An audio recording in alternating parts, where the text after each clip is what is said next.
Item ಯಾವುದೇ ಇರಲಿ try ಮಾಡಿ ಆಚಿ ಚಿಕನ್ ಮಸಾಲಾ. ಇನ್ನು ಧಾರವಾಡದಲ್ಲಿ ಯೂತ್ ಕಾಂಗ್ರೆಸ್ ಕಾರ್ಯದರ್ಶಿಯ ಭೀಕರ ಕೊಲೆ ನಡೆದು ಹೋಗಿದೆ.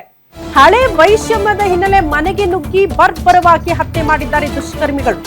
ಧಾರವಾಡದಲ್ಲಿ ಯೂತ್ ಕಾಂಗ್ರೆಸ್ ಕಾರ್ಯದರ್ಶಿಯ ಭೀಕರ ಹತ್ಯೆ. ಕಾಂಗ್ರೆಸ್ ಮುಖಂಡ ಫೈರೋಜ್ ಪಠಾಣ್ ಭೀಕರ ಹತ್ಯೆಗೆ ಒಳಗಾಗಿರುವ ವ್ಯಕ್ತಿ ಮನೆಗೆ ನುಗ್ಗಿ ಭೀಕರವಾಗಿ ಹತ್ಯೆ ಮಾಡಿದ್ದಾರಂತೆ ದುಷ್ಕರ್ಮಿಗಳು. ಪ್ರಮುಖವಾಗಿ ಸ್ನೇಹಿತರಿಂದಲೇ ಫೈರೋಜ್ ಪಠಾಣ್ ಹತ್ಯೆಯಾಗಿರುವ ಶಂಕೆ ವ್ಯಕ್ತವಾಗ್ತಾ ಇದೆ. ಕುಟುಂಬಸ್ಥರ ಆರೋಪ ಇದು. ಸ್ನೇಹಿತ ಮೊಹಮ್ಮದ್ ಶಾ ಮತ್ತು ಗ್ಯಾಂಗ್ನಿಂದ ಕೊಲೆ ಆಗಿರುವ ಆರೋಪ ಇದೆ. ಕಳೆದ 2 ತಿಂಗಳ ಹಿಂದೆ ಫೈರೋಜ್ ಮೊಹಮ್ಮದ್ ನಡುವೆ ಜಗಳ ಆಗಿರುತ್ತೆ.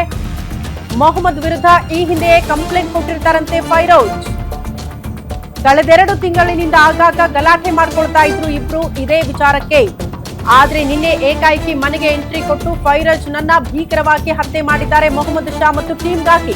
ಉಪನಗರ ಪೊಲೀಸರು ತಲಾಶನ್ನ ಮುಂದುವರೆಸಿದ್ದಾರೆ ಎನ್ನುವುದರ ಡೀಟೇಲ್ ಸಿಗ್ತಾ ಇದೆ. ಧಾರವಾಡದಲ್ಲಿ ಯೂತ್ ಕಾಂಗ್ರೆಸ್ ಕಾರ್ಯದರ್ಶಿಯ ಹತ್ಯೆ ವಿಚಾರಕ್ಕೆ ಸಂಬಂಧಪಟ್ಟಂತೆ ಕುಟುಂಬಸ್ಥರ ಆರೋಪ ಸ್ನೇಹಿತರೇ ಕೊಲೆ ಮಾಡಿದ್ದಾರೆ.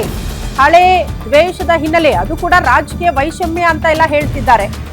ಆ ಕಾರಣಕ್ಕೆ ಮಗನನ್ನ ಹತ್ಯೆ ಮಾಡಲಾಗಿದೆ ಅಂತ ಅವರ ಪೋಷಕರು ಮತ್ತು ಕುಟುಂಬಸ್ಥರ ಆರೋಪ ಇದೆ. ಮನೆಯಲ್ಲಿದ್ದಂತ ಸಂದರ್ಭದಲ್ಲಿ 9:30 ಇಂದ 10 ಗಂಟೆ ನಡುವೆ 3-4 ಜನ ಬಂದ್ಬಿಟ್ಟು ಇವ್ರಿಗೆ ಹಲ್ಲೆ ಮಾಡಿದ್ದಾರೆ. ಹಲ್ಲೆಯಿಂದ ಬಹಳಷ್ಟು ರಕ್ತಸ್ರಾವ ಅಲ್ಲಿ ಆಗಿನ ಸ್ಥಳದಲ್ಲೇ ನನಗೆ ತಿಳಿದು ಬಂದಿದೆ.